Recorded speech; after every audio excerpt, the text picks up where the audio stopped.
The Michael Berry Show. The Democrats had 60 members out of the 150 in the state house in Texas. So the Democrats do what they've done for 25 years. They go over and pick a Republican. They go, look, we can give you a block of 60 votes. In order to be Speaker, you need 76. So what you got to do is find 16 out of your 90 or so. You just got to get 16. You combine with us, we got 76 votes. You'll be the Speaker. And you do mostly what we want you to do. We'll make you the Speaker.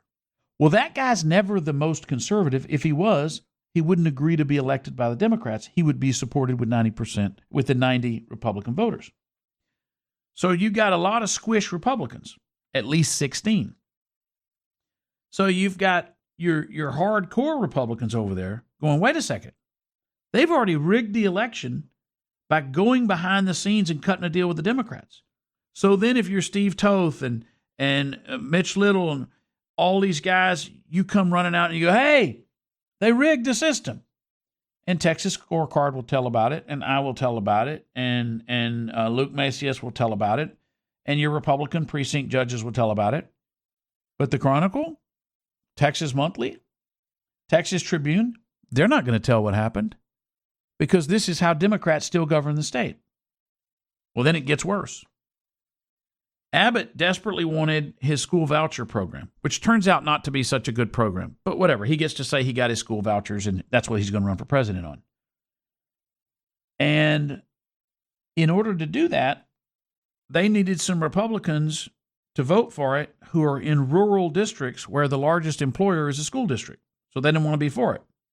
So how do you vote for something that is going to cost you votes in your district, in your rural district, where you got a lot of school teachers and superintendents and principals that are going to be mad at you because it seems like you voted against the school district?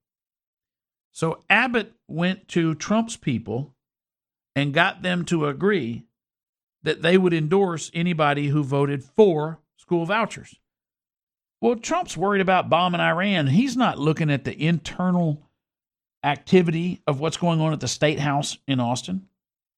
So now at the end of the session, Dustin Burrows and all the liberal Republicans are running around on Twitter going, so honored to have President Trump's endorsement. Yes, it's a real honor to have President Trump's endorsement. Well, did you really get his endorsement? They're calling them Autopen endorsements because it doesn't appear that Trump was in any way involved with it. That's not to say that he is denying the endorsement, but he is not endorsing the endorsement. He is not validating the endorsement.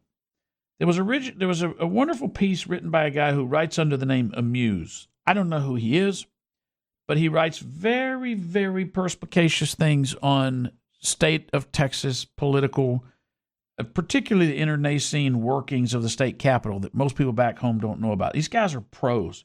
There are swamp creatures that live in Austin. They're lobbyists for big firms. And their job is to get the state house to do what they want and still keep the people elected back home where you're very conservative and they're going up there and doing swamp creature things.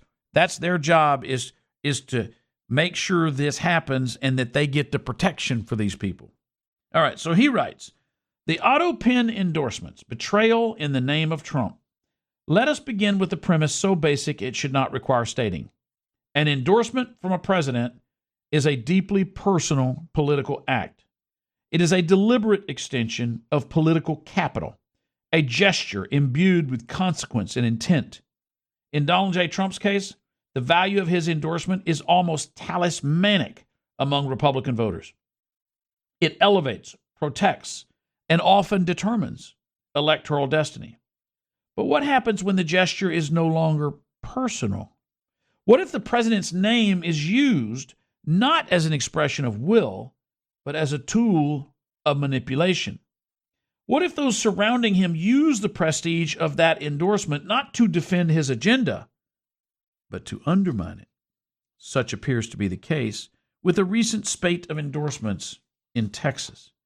On July 9, 2025, a cascade of letters bearing Donald Trump's, quote, complete and total endorsement, end quote, arrived in the inboxes of dozens of Texas state legislators.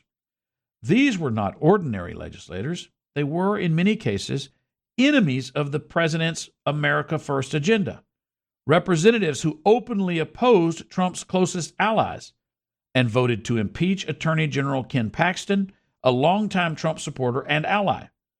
These lawmakers had, in most cases, colluded with Democrats to elect a House Speaker hostile to the conservative grassroots. And yet, here they are, clutching letters bearing Donald Trump's name in what purported to be his enthusiastic blessing.